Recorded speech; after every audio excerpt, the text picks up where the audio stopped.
Information security. Information security, sometimes shortened to InfoSec, is the practice of defending information from unauthorized access, use, disclosure, disruption, modification, perusal, inspection, recording or destruction. It is a general term that can be used regardless of the form the data may take. Two major aspects of information security are IT security, sometimes referred to as computer security. Information technology security is information security applied to technology, most often some form of computer system. It is worthwhile to note that a computer does not necessarily mean a home desktop. A computer is any device with a processor and some memory. Such devices can range from non-networked standalone devices as simple as calculators, to networked mobile computing devices such as smartphones and tablet computers. IT security specialists are almost always found in any major enterprise establishment due to the nature and value of the data within larger businesses. They are responsible for keeping all of the technology within the company secure from malicious cyber attacks that often attempt to breach into critical private information or gain control of the internal systems. Information assurance, the act of ensuring that data is not lost when critical issues arise. These issues include but are not limited to natural disasters, computer server malfunction, physical theft, or any other instance where data has the potential of being lost. Since most information is stored on computers in our modern era, information assurance is typically dealt with by IT security specialists. One of the most common methods of providing information assurance is to have an off-site backup of the data in case one of the mentioned issues arise. Governments, military, corporations, financial institutions, hospitals and private businesses amass a great deal of confidential information about their employees, customers, products, research and financial status. Most of this information is now collected, processed and stored on electronic computers and transmitted across networks to other computers. Should confidential information about a business customers or finances or new product line fall into the hands of a competitor or a black hat hacker, a business and its customers could suffer widespread, irreparable financial loss, not to mention damage to the company's reputation. Protecting confidential information is a business requirement and in many cases also an ethical and legal requirement. For the individual, information security has a significant effect on privacy, which is viewed very differently in different cultures. The field of information security has grown and evolved significantly in recent years. There are many ways of gaining entry into the field as a career. It offers many areas for specialization including securing network, and allied infrastructure, securing applications and databases, security testing, information systems auditing, business continuity planning and digital forensics, etc. This article presents a general overview of information security and its core concepts. History. Since the early days of communication, diplomats and military commanders understood that it was necessary to provide some mechanism to protect the confidentiality of correspondence and to have some means of detecting tampering. Julius Caesar is credited with the invention of the Caesar cipher c.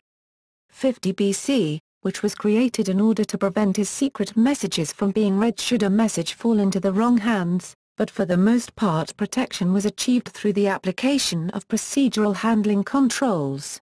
Sensitive information was marked up to indicate that it should be protected and transported by trusted persons, guarded and stored in a secure environment or strong box. As postal services expanded, governments created official organizations to intercept, decipher, read and reseal letters, for example the UK Secret Office and Deciphering Branch in 1653. In the mid-19th century more complex classification systems were developed to allow governments to manage their information according to the degree of sensitivity. The British government codified this, to some extent, with the publication of the Official Secrets Act in 1889. By the time of the First World War, multi-tier classification systems were used to communicate information to and from various fronts, which encouraged greater use of code-making and breaking sections in diplomatic and military headquarters. In the United Kingdom, this led to the creation of the Government Code and Cipher School in 1919. Encoding became more sophisticated between the wars as machines were employed to scramble and unscramble information. The volume of information shared by the Allied countries during the Second World War necessitated formal alignment of classification systems and procedural controls. An arcane range of markings evolved to indicate who could handle documents, usually officers rather than men, and where they should be stored as increasingly complex safes and storage facilities were developed. Procedures evolved to ensure documents were destroyed properly, and it was the failure to follow these procedures which led to some of the greatest intelligence coups of the war, for example U-570. The end of the 20th century and early years of the 21st century saw rapid advancements in telecommunications, computing hardware and software, and data encryption. The availability of smaller, more powerful and less expensive computing equipment made electronic data processing within the reach of small business and the home user. These computers quickly became interconnected through the Internet. The rapid growth and widespread use of electronic data processing and electronic business conducted through the Internet, along with numerous occurrences of international terrorism, fueled the need for better methods of protecting the computers and the information they store, process and transmit. The academic disciplines of computer security and information assurance emerged along with numerous professional organizations, all sharing the common goals of ensuring the security and reliability of information systems. Definitions. The definitions of InfoSec suggested in different sources are summarized below, adopted from 1. Preservation of confidentiality, integrity and availability of information. Note: in addition, other properties, such as authenticity, accountability, non-repudiation and reliability can also be involved. ISO IEC 27000-2009. 2. The protection of information and information systems from unauthorized access, use, disclosure, disruption, modification, or destruction in order to provide confidentiality, integrity, and availability. CNSS, 2010. 3.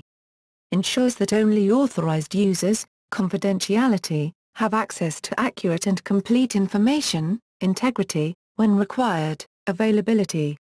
ISACA, 2008. 4. Information security is the process of protecting the intellectual property of an organization. Pipkin, 2000. 5. Information security is a risk management discipline, whose job is to manage the cost of information risk to the business. McDermott and Gia, 2001. 6. A well-informed sense of assurance that information risks and controls are in balance.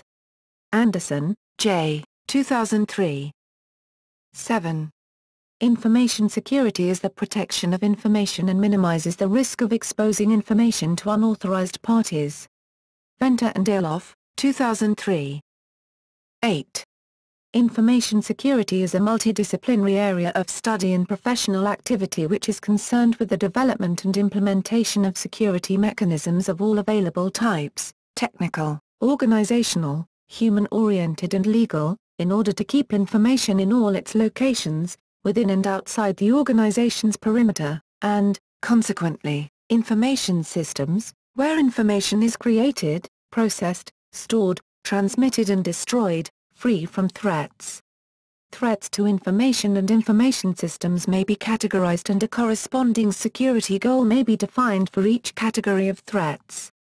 A set of security goals, identified as a result of a threat analysis, should be revised periodically to ensure its adequacy and conformance with the evolving environment. The currently relevant set of security goals may include confidentiality, integrity, availability, privacy, authenticity and trustworthiness, non-repudiation, accountability and auditability. Sheridan Savan and Hilton, 2013. Profession. Information security is a stable and growing profession. Information security professionals are very stable in their employment. More than 80% had no change in employer or employment in the past year, and the number of professionals is projected to continuously grow more than 11% annually over the next 5 years. Basic principles. Key concepts. The CIA triad, confidentiality, integrity and availability, is one of the core principles of information security. The members of the classic InfoSec triad, confidentiality, integrity and availability, are interchangeably referred to in the literature as security attributes, properties, security goals, fundamental aspects, information criteria, critical information characteristics and basic building blocks. There is continuous debate about extending this classic trio. Other principles such as accountability have sometimes been proposed for addition. It has been pointed out that issues such as non-repudiation do not fit well within the three core concepts, and as regulation of computer systems has increased, particularly amongst the Western nations, legality is becoming a key consideration for practical security installations. In 1992 and revised in 2002, the OECD's Guidelines for the Security of Information Systems and Networks proposed the 9 generally accepted principles: awareness, responsibility, response, ethics, democracy, risk assessment, security design and implementation, security management, and reassessment. Building upon those, in 2004 the NIST's Engineering Principles for Information Technology Security proposed 33 principles. From each of these derived guidelines and practices. In 2002, Don Parker proposed an alternative model for the classic CIA triad that he called the 6 atomic elements of information. The elements are confidentiality, possession, integrity, authenticity, availability, and utility. The merits of the Parkerian hexad are a subject of debate amongst security professionals. In 2013, based on the extensive literature analysis, the Information Assurance and Security (IAS) octave has been developed and proposed as an extension of the CIA trade. The IAS octave is one of 4 dimensions of a reference model of information assurance and security, RMIAS. The IAS octave includes confidentiality, integrity, availability, privacy, authenticity and trustworthiness, non-repudiation, accountability and auditability. The IAS octave as a set of currently relevant security goals has been evaluated via a series of interviews with InfoSec and IA professionals and academics. Definitions for every member of the IAS octave are outlined along with the applicability of every security goal, key factor, to 6 components of an information system. Integrity. In information security, data integrity means maintaining and assuring the accuracy and consistency of data over its entire lifecycle. This means that data cannot be modified in an unauthorized or undetected manner.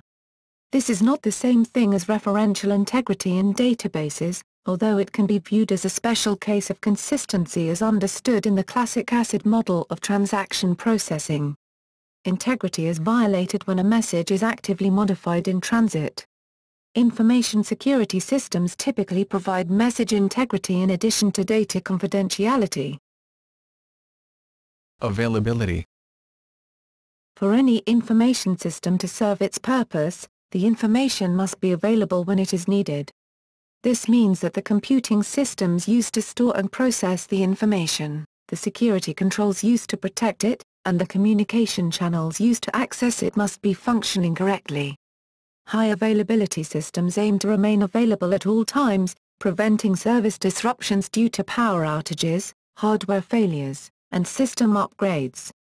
Ensuring availability also involves preventing denial of service attacks, such as a flood of incoming messages to the target system essentially forcing it to shut down. Authenticity.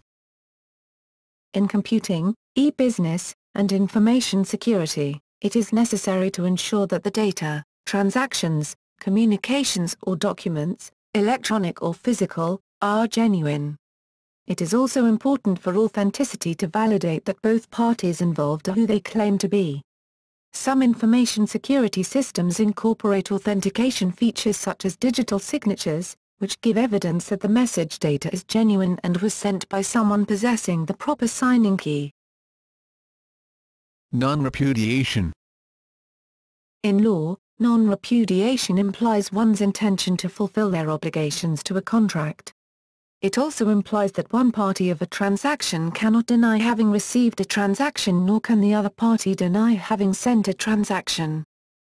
It is important to note that while technology such as cryptographic systems can assist in non-repudiation efforts, the concept is at its core a legal concept transcending the realm of technology. It is not, for instance, sufficient to show that the message matches a digital signature signed with the sender's private key, and thus only the sender could have sent the message and nobody else could have altered it in transit. The alleged sender could in return demonstrate that the digital signature algorithm is vulnerable or flawed, or allege or prove that his signing key has been compromised. The fault for these violations may or may not lie with the sender himself, and such assertions may or may not relieve the sender of liability, but the assertion would invalidate the claim that the signature necessarily proves authenticity and integrity and thus prevents repudiation.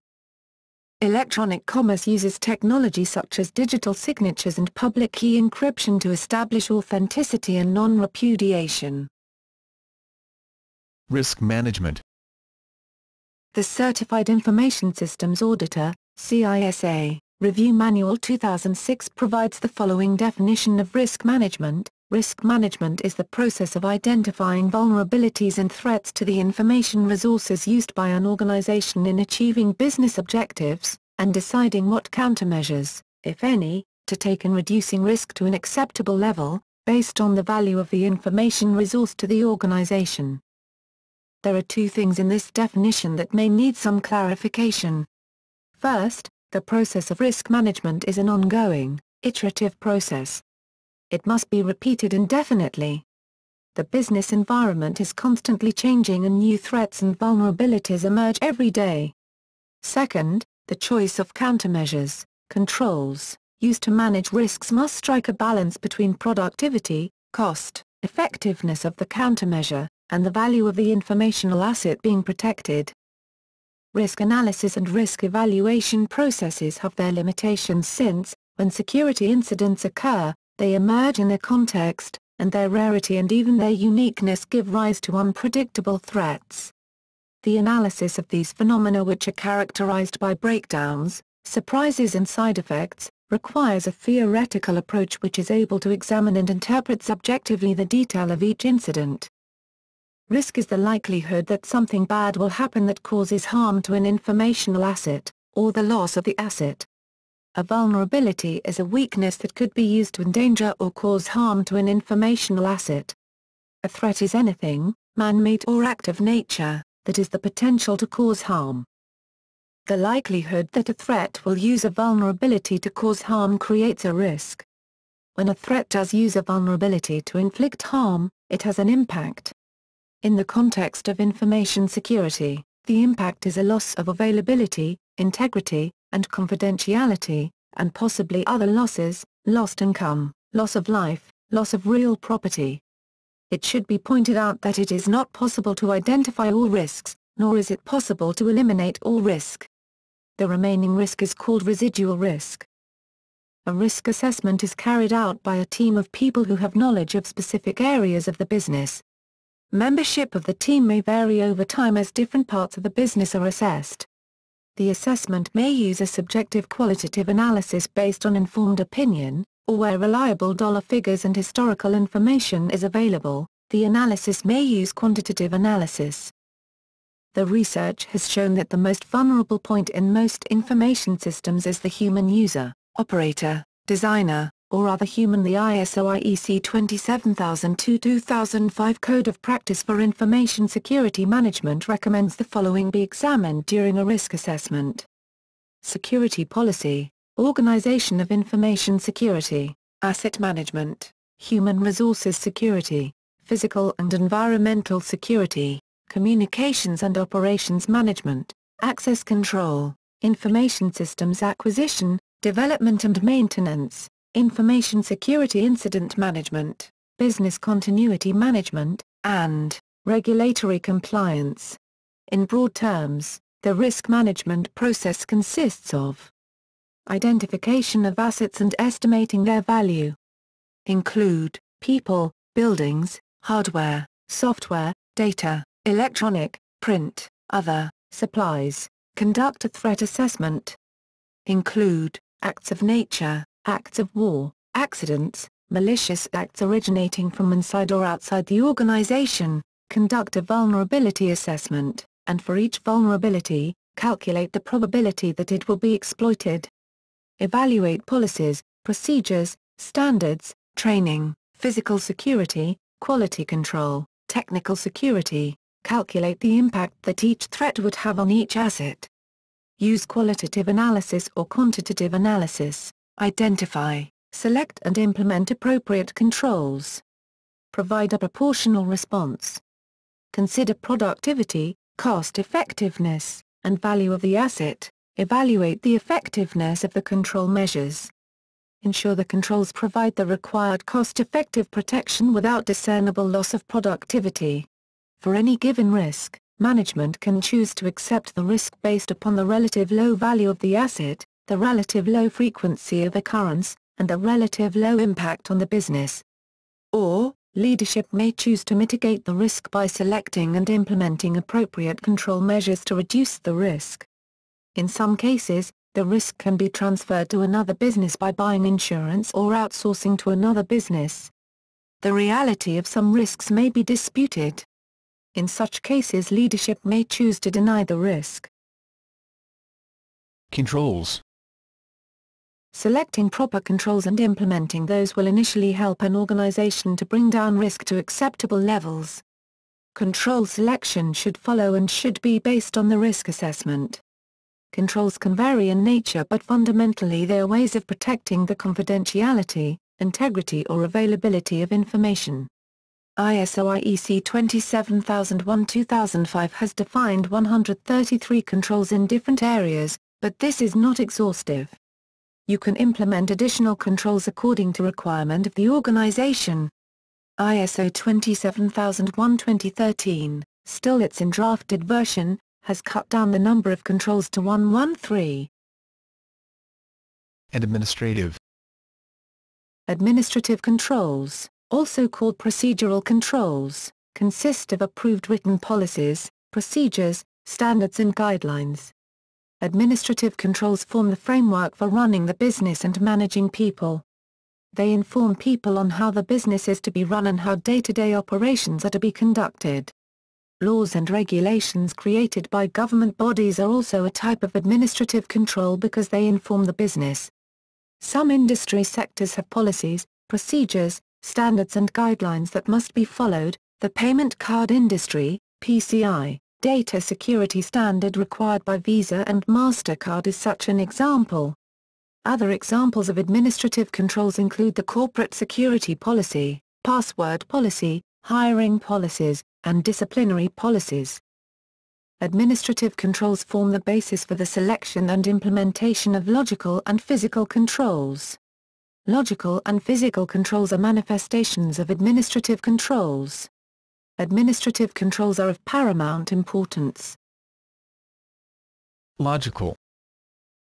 Logical controls, also called technical controls, use software and data to monitor and control access to information and computing systems. For example, passwords, network and host-based firewalls, network intrusion detection systems, access control lists, and data encryption are logical controls. An important logical control that is frequently overlooked is the principle of least privilege. The principle of least privilege requires that an individual, program or system process is not granted any more access privileges than are necessary to perform the task. A blatant example of the failure to adhere to the principle of least privilege is logging into Windows as user administrator to read email and surf the web. Violations of this principle can also occur when an individual collects additional access privileges over time. This happens when employees' job duties change, or they are promoted to a new position, or they transfer to another department. The access privileges required by their new duties are frequently added onto their already existing access privileges which may no longer be necessary or appropriate. Physical. Physical controls monitor and control the environment of the workplace and computing facilities. They also monitor and control access to and from such facilities. For example, doors, locks, heating and air conditioning, smoke and fire alarms, fire suppression systems, cameras, barricades, fencing, security guards, cable locks, etc. Separating the network and workplace into functional areas are also physical controls. An important physical control that is frequently overlooked is the separation of duties. Separation of duties ensures that an individual cannot complete a critical task by himself. For example, an employee who submits a request for reimbursement should not also be able to authorize payment or print the check. An applications programmer should not also be the server administrator or the database administrator. These roles and responsibilities must be separated from one another. Defense in depth. Information security must protect information throughout the lifespan of the information, from the initial creation of the information on through to the final disposal of the information. The information must be protected while in motion and while at rest. During its lifetime, information may pass through many different information processing systems and through many different parts of information processing systems. There are many different ways the information and information systems can be threatened. To fully protect the information during its lifetime, each component of the information processing system must have its own protection mechanisms. The building up, layering on and overlapping of security measures is called defense in depth. The strength of any system is no greater than its weakest link. Using a defense in depth strategy, should one defensive measure fail, there are other defensive measures in place that continue to provide protection. Recall the earlier discussion about administrative controls, logical controls, and physical controls. The three types of controls can be used to form the basis upon which to build a defense in depth strategy.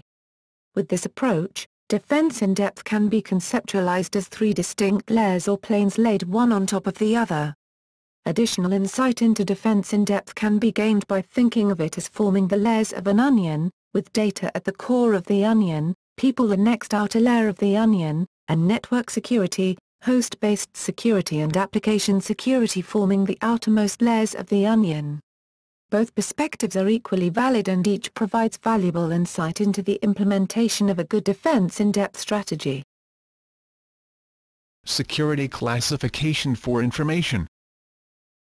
An important aspect of information security and risk management is recognizing the value of information and defining appropriate procedures and protection requirements for the information. Not all information is equal, and so not all information requires the same degree of protection. This requires information to be assigned a security classification. The first step in information classification is to identify a member of senior management as the owner of the particular information to be classified. Next, develop a classification policy. The policy should describe the different classification labels, define the criteria for information to be assigned a particular label, and list the required security controls for each classification. Some factors that influence which classification information should be assigned include how much value that information has to the organization, how old the information is, and whether or not the information has become obsolete. Laws and other regulatory requirements are also important considerations when classifying information. The business model for information security enables security professionals to examine security from systems perspective, creating an environment where security can be managed holistically, allowing actual risks to be addressed. The type of information security classification label selected and used will depend on the nature of the organization, with examples being: in the business sector, labels such as public, sensitive, private, confidential; in the government sector, labels such as unclassified, sensitive but unclassified, restricted, confidential, secret, top secret and their non-English equivalents. In cross-sectoral formations, the traffic light protocol, which consists of white, green, amber, and red. All employees in the organization, as well as business partners, must be trained on the classification schema and understand the required security controls and handling procedures for each classification. The classification of a particular information asset that has been assigned should be reviewed periodically to ensure the classification is still appropriate for the information and to ensure the security controls required by the classification are in place. Access control. Access to protected information must be restricted to people who are authorized to access the information. The computer programs, and in many cases the computers that process the information, must also be authorized. This requires that mechanisms be in place to control the access to protected information. The sophistication of the access control mechanisms should be in parity with the value of the information being protected. The more sensitive or valuable the information, the stronger the control mechanisms need to be. The foundation on which access control mechanisms are built start with identification and authentication. Access control is generally considered in 3 steps: identification, authentication, and authorization. Identification. Identification is an assertion of who someone is or what something is. If a person makes the statement "Hello, my name is John Doe," they are making a claim of who they are. However, their claim may or may not be true. Before John Doe can be granted access to protected information, it will be necessary to verify that the person claiming to be John Doe really is John Doe. Typically the claim is in the form of a username. By entering that username you are claiming "I am the person the username belongs to." Authentication. Authentication is the act of verifying a claim of identity. When John Doe goes into a bank to make a withdrawal, he tells the bank teller he is John Doe, a claim of identity. The bank teller asks to see a photo ID, so he hands the teller his driver's license. The bank teller checks the license to make sure it has John Doe printed on it and compares the photograph on the license against the person claiming to be John Doe. If the photo and name match the person, then the teller has authenticated that John Doe is who he claimed to be. Similarly, by entering the correct password, the user is providing evidence that they are the person their username belongs to. There are 3 different types of information that can be used for authentication. Something you know, things such as a PIN, a password, or your mother's maiden name; something you have, a driver's license or a magnetic swipe card; something you are, biometrics, including palm prints, fingerprints, voice prints and retina, eye scans. Strong authentication requires providing more than one type of authentication information, 2-factor authentication. The username is the most common form of identification on computer systems today, and the password is the most common form of authentication. Usernames and passwords have served their purpose, but in our modern world they are no longer adequate. Usernames and passwords are slowly being replaced with more sophisticated authentication mechanisms. Authorization.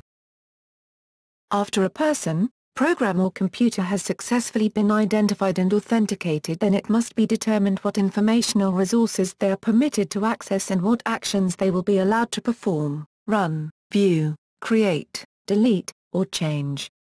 This is called authorization.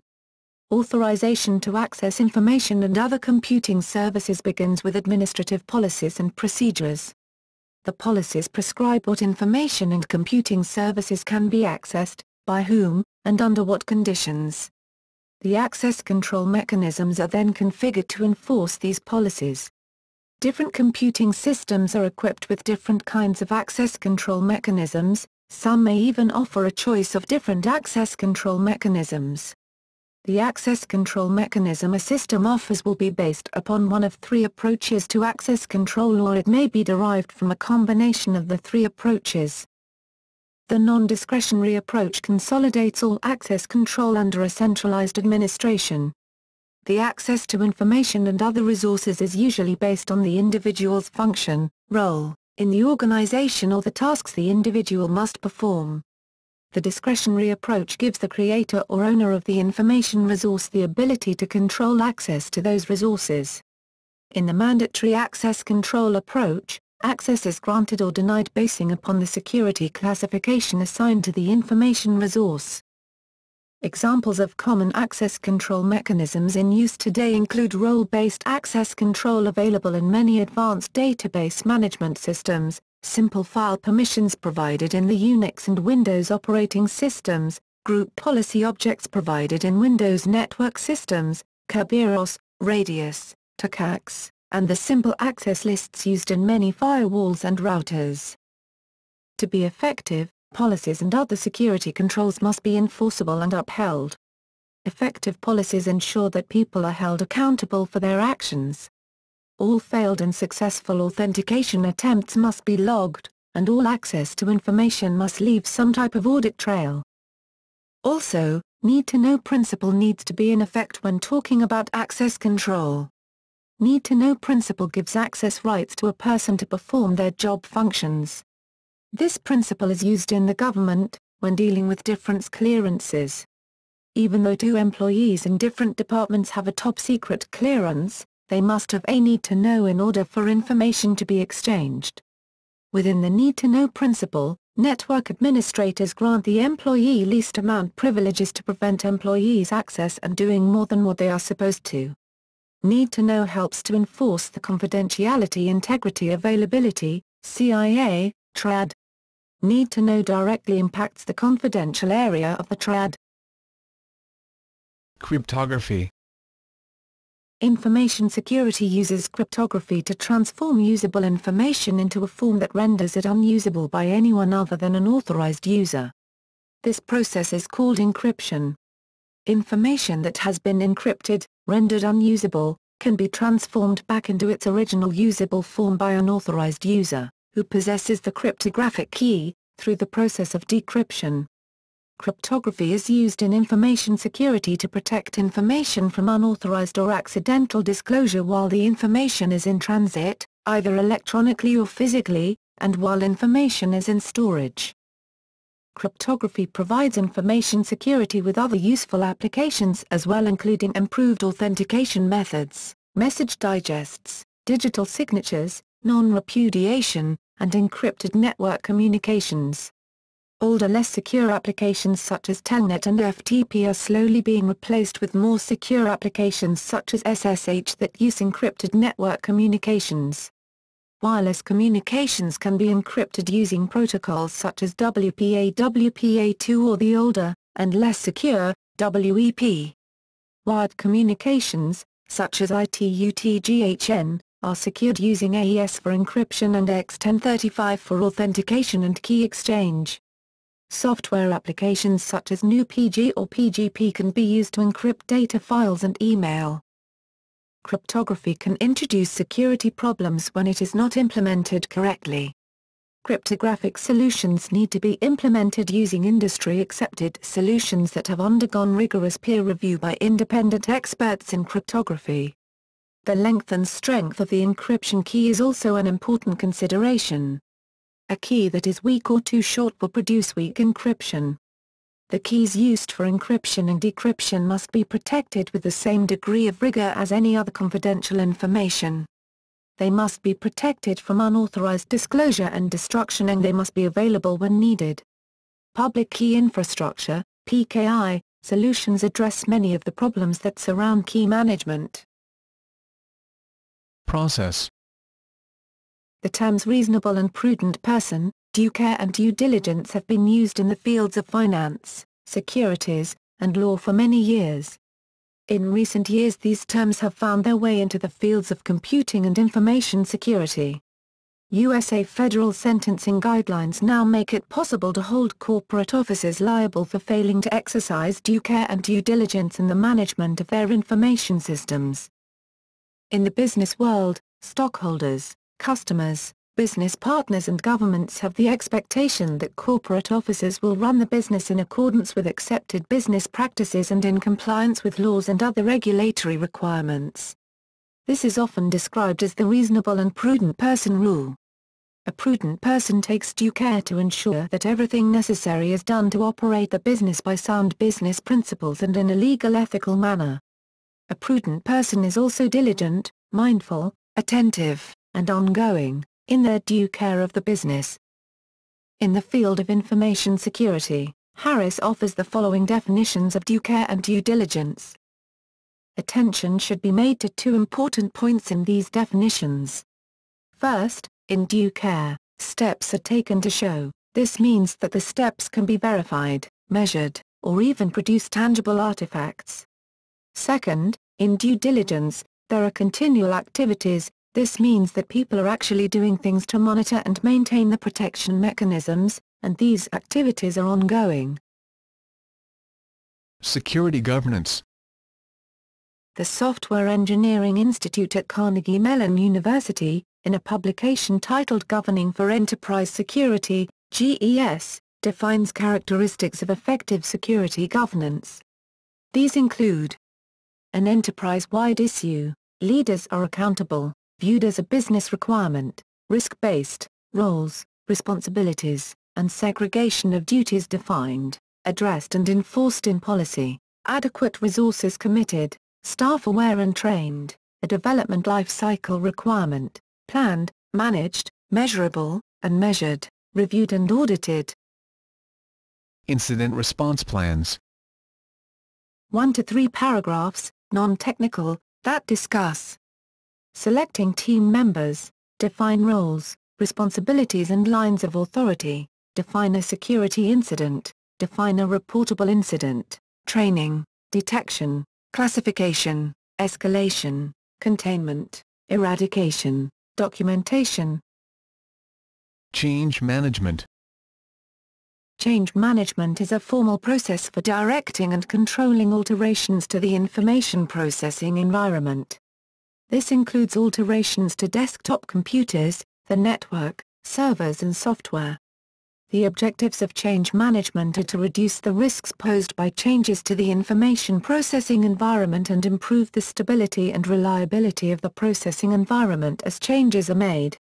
It is not the objective of change management to prevent or hinder necessary changes from being implemented. Any change to the information processing environment introduces an element of risk. Even apparently simple changes can have unexpected effects. One of management's many responsibilities is the management of risk. Change management is a tool for managing the risks introduced by changes to the information processing environment. Part of the change management process ensures that changes are not implemented at inopportune times when they may disrupt critical business processes or interfere with other changes being implemented. Not every change needs to be managed. Some kinds of changes are a part of the everyday routine of information processing and adhere to a predefined procedure, which reduces the overall level of risk to the processing environment.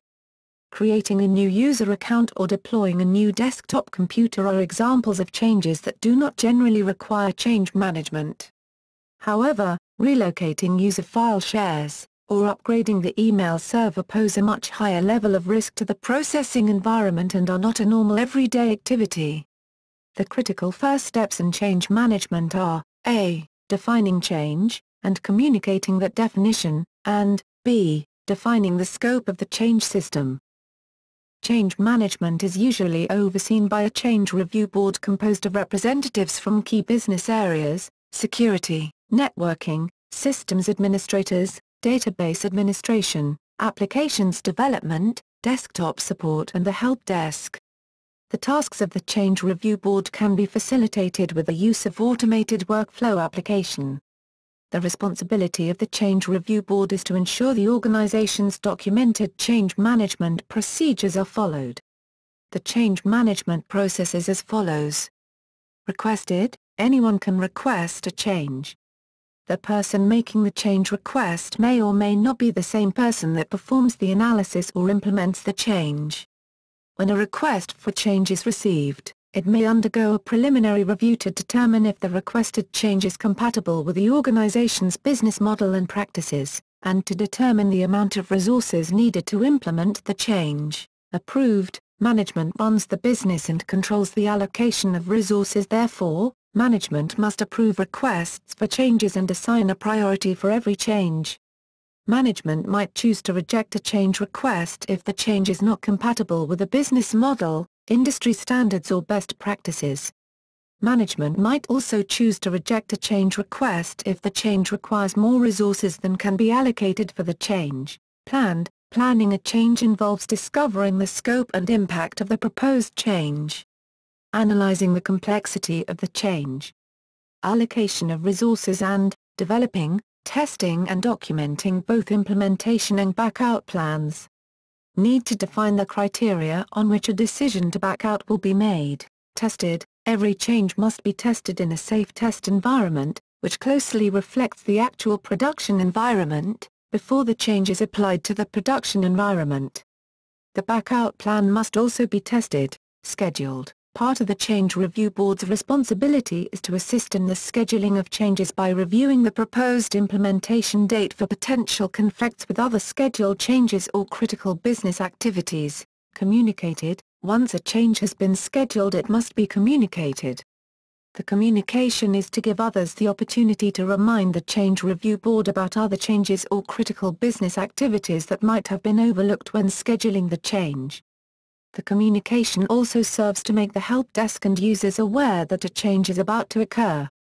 Another responsibility of the Change Review Board is to ensure that scheduled changes have been properly communicated to those who will be affected by the change or otherwise have an interest in the change. Implemented. At the appointed date and time, the changes must be implemented. Part of the planning process was to develop an implementation plan, testing plan and a back-out plan. If the implementation of the change should fail or the post-implementation testing fails or other drop-dead criteria have been met, the back-out plan should be implemented, documented. All changes must be documented.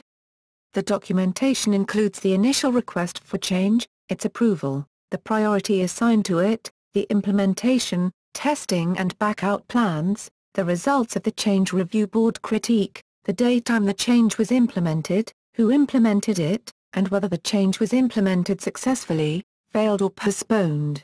Post-change review. The Change Review Board should hold a post-implementation review of changes. It is particularly important to review failed and backed-out changes. The Review Board should try to understand the problems that were encountered, and look for areas for improvement. Change management procedures that are simple to follow and easy to use can greatly reduce the overall risks created when changes are made to the information processing environment. Good change management procedures improve the overall quality and success of changes as they are implemented.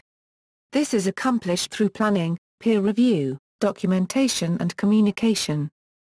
ISO IEC 20000, the Visible OPS Handbook, Implementing ITIL in 4 Practical and Auditable Steps, Full Book Summary, and Information Technology Infrastructure Library all provide valuable guidance on implementing an efficient and effective change management program. Information security. Business continuity. Business continuity is the mechanism by which an organization continues to operate its critical business units, during planned or unplanned disruptions that affect normal business operations, by invoking planned and managed procedures. Not only is business continuity simply about the business, but it also an IT system and process. Today disasters or disruptions to business are a reality. Whether the disaster is natural or man-made, it affects normal life and so business. Therefore, planning is important. The planning is merely getting better prepared to face it, knowing fully well that the best plans may fail. Planning helps to reduce cost of recovery, operational overheads and most importantly sail through some smaller ones effortlessly. For businesses to create effective plans, they need to focus upon the following key questions. Most of these are common knowledge, and anyone can do a BCP. Should a disaster strike, what are the first few things that I should do? Should I call people to find if they are okay or call up the bank to figure out my money is safe? This is emergency response. Emergency response services help take the first hit when the disaster strikes, and if the disaster is serious enough, the emergency response teams need to quickly get a crisis management team in place. What parts of my business should I recover first? The one that brings me most money, or the one where I spend the most, or the one that will ensure I shall be able to get sustained future growth? The identified sections are the critical business units. There is no magic bullet here, no one answer satisfies all. Businesses need to find answers that meet business requirements. How soon should I target to recover my critical business units? In BCP technical jargon, this is called Recovery Time Objective, or a TO. This objective will define what costs the business will need to spend to recover from a disruption. For example, it is cheaper to recover a business in 1 day than in 1 hour. What all do I need to recover the business? IT, machinery, records, food, water, people. So many aspects to dwell upon. The cost factor becomes clearer now. Business leaders need to drive business continuity. Hold on. My IT manager spent $200,000 last month and created a DRP, disaster recovery plan. Whatever happened to that? A DRP is about continuing an IT system, and is one of the sections of a comprehensive business continuity plan. Look below for more on this. And where do I recover my business from? Will the business center give me space to work, or would it be flooded by many people queuing up for the same reasons that I am? But once I do recover from the disaster and work in reduced production capacity since my main operational sites are unavailable, how long can this go on? How long can I do without my original sites, systems, people? This defines the amount of business resilience a business may have, now that I know how to recover my business. How do I make sure my plan works? Most BCP pundits would recommend testing the plan at least once a year, reviewing it for adequacy and rewriting or updating the plans either annually or when businesses change. Disaster recovery planning. While a business continuity plan, BCP, takes a broad approach to dealing with organizational-wide effects of a disaster recovery plan, DRP, which is a subset of the business continuity plan, is instead focused on taking the necessary steps to resume normal business operations as quickly as possible. A disaster recovery plan is executed immediately after the disaster occurs and details what steps are to be taken in order to recover critical information technology infrastructure. Disaster recovery planning includes establishing a planning group, performing risk assessment, establishing priorities, developing recovery strategies, preparing inventories and documentation of the plan, developing verification criteria and procedure, and lastly implementing the plan. Laws and regulations. Below is a partial listing of European, United Kingdom, Canadian and US governmental laws and regulations that have, or will have, a significant effect on data processing and information security. Important industry sector regulations have also been included when they have a significant impact on information security. UK Data Protection Act 1998 makes new provisions for the regulation of the processing of information relating to individuals, including the obtaining, holding, use or disclosure of such information. The European Union Data Protection Directive, EU-DPD, requires that all EU members must adopt national regulations to standardize the protection of data privacy for citizens throughout the EU. The Computer Misuse Act 1990 is an act of the UK Parliament making computer crime, for example hacking, a criminal offence. The Act has become a model upon which several other countries including Canada and the Republic of Ireland have drawn inspiration when subsequently drafting their own information security laws. EU data retention laws requires Internet service providers and phone companies to keep data on every electronic message sent and phone call made for between 6 months and 2 years. The Family Educational Rights and Privacy Act, FERPA, 20 U.S.C. SS 1232G. 34 CF Part 99, is a U.S. federal law that protects the privacy of student education records. The law applies to all schools that receive funds under an applicable program of the U.S. Department of Education. Generally, schools must have written permission from the parent or eligible student in order to release any information from a student's education record. Federal Financial Institutions Examination Council's, FFIEC, Security Guidelines for Auditors specifies requirements for online banking security, Health Insurance Portability and Accountability Act, HIPAA, of 1996 requires the adoption of national standards for electronic healthcare transactions and national identifiers for providers, health insurance plans, and employers. And, it requires healthcare providers, insurance providers and employers to safeguard the security and privacy of health data. Gramm-Leach-Bliley Act of 1999, GLBA, also known as the Financial Services Modernization Act of 1999, protects the privacy and security of private financial information that financial institutions collect, hold, and process. Sarbanes-Oxley Act of 2002, SOX. Section 404 of the Act requires publicly traded companies to assess the effectiveness of their internal controls for financial reporting in annual reports they submit at the end of each fiscal year. Chief Information Officers are responsible for the security, accuracy and the reliability of the systems that manage and report the financial data. The Act also requires publicly traded companies to engage independent auditors who must attest to, and report on, the validity of their assessments. Payment Card Industry Data Security Standard, PCI-DSS, establishes comprehensive requirements for enhancing payment account data security.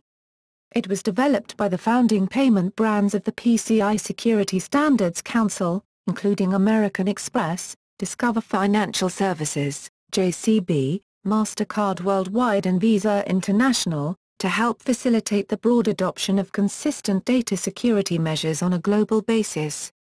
The PCI-DSS is a multifaceted security standard that includes requirements for security management, policies, procedures, network architecture, software design and other critical protective measures. State security breach notification laws, California and many others, require businesses, non-profits, and state institutions to notify consumers when unencrypted personal information may have been compromised, lost, or stolen. Personal Information Protection and Electronics Document Act, PIPEDA, an act to support and promote electronic commerce by protecting personal information that is collected, used or disclosed in certain circumstances, by providing for the use of electronic means to communicate or record information or transactions and by amending the Canada Evidence Act, the Statutory Instruments Act and the Statute Revision Act. Information security culture. Employees' behavior has a big impact to information security in organizations. Cultural concept can help different segments of the organization to concern about the information security within the organization. Exploring the relationship between organizational culture and information security culture provides the following definition of information security culture. ISC is the totality of patterns of behavior in an organization that contribute to the protection of information of all kinds. Information security culture needs to be improved continuously. In Information Security Culture from Analysis to Change, authors commented, it's a never-ending process, a cycle of evaluation and change or maintenance. To manage the information security culture, 5 steps should be taken: pre-evaluation, strategic planning, operative planning, implementation, and post-evaluation. Pre-evaluation, to identify the awareness of information security within employees and to analysis current security policy. Strategic planning, to come up a better awareness program, we need to set clear targets. Clustering people is helpful to achieve it. Operative planning, we can set a good security culture based on internal communication, management buy-in, and security awareness and training program. Implementation, 4 stages should be used to implement the information security culture. They are commitment of the management, communication with organizational members, courses for all organizational members, and commitment of the employees. Sources of standards. International Organization for Standardization, ISO, is a consortium of national standards institutes from 157 countries, coordinated through a secretariat in Geneva, Switzerland. ISO is the world's largest developer of standards. ISO 15443, Information Technology, Security Techniques, a framework for IT security assurance. ISO IEC 27002, Information Technology, Security Techniques, Code of Practice for Information Security Management, ISO 20000, Information Technology, Service Management, and ISO IEC 27001, Information Technology, Security Techniques, Information Security Management Systems. Requirements are of particular interest to information security professionals. The U.S. National Institute of Standards and Technology, NIST, is a non-regulatory federal agency within the U.S. Department of Commerce. The NIST Computer Security Division develops standards, metrics, tests and validation programs as well as publishes standards and guidelines to increase secure IT planning, implementation, management and operation. NIST is also the custodian of the U.S. Federal Information Processing Standard Publications, FIPS. The Internet Society is a professional membership society with more than 100 organizations and over 20,000 individual members in over 180 countries. It provides leadership in addressing issues that confront the future of the Internet, and is the organization home for the groups responsible for Internet infrastructure standards, including the Internet Engineering Task Force, IETF, and the Internet Architecture Board, IAB. The ISOC hosts the Requests for Comments, RFCs, which includes the official Internet Protocol standards and the RFC 2196 Site Security Handbook. The Information Security Forum is a global non-profit organization of several hundred leading organizations in financial services, manufacturing, telecommunications, consumer goods, government, and other areas. It undertakes research into information security practices and offers advice in its biannual Standard of Good Practice and more detailed advisories for members. The Institute of Information Security Professionals, IISP, is an independent, non-profit body governed by its members, with the principal objective of advancing the professionalism of information security practitioners and thereby the professionalism of the industry as a whole. The institute developed the IISP Skills Framework, (SKI). This framework describes the range of competencies expected of information security and information assurance professionals in the effective performance of their roles. It was developed through collaboration between both private and public sector organizations and world-renowned academics and security leaders. The German Federal Office for Information Security, in German Bundesamt für Sicherheit in der Informationstechnik, BSI standards 100-1 to 100-4 are a set of recommendations including methods, processes, procedures, approaches and measures relating to information security. The BSI Standard 100-2 IT Grundschutz methodology describes how an information security management can be implemented and operated. The standard includes a very specific guide, the IT Baseline Protection Catalogs, also known as IT Grundschutz Catalogs. Before 2005 the catalogs were formerly known as IT Baseline Protection Manual. The catalogs are a collection of documents useful for detecting and combating security-relevant weak points in the IT environment, IT cluster. The collection encompasses as of September 2013 over 4.400 pages with the introduction and catalogs. The IT Grundschutz approach is aligned with the ISO IEC 2700X family. At the European Telecommunications Standards Institute a catalogue of information security indicators have been standardized by the Industrial Specification Group, ISG, ISI. Conclusion. Information security is the ongoing process of exercising due care and due diligence to protect information, and information systems, from unauthorized access, use, disclosure, destruction, modification, or disruption or distribution. The never-ending process of information security involves ongoing training, assessment, protection, monitoring and detection, incident response and repair, documentation, and review. This makes information security an indispensable part of all the business operations across different domains.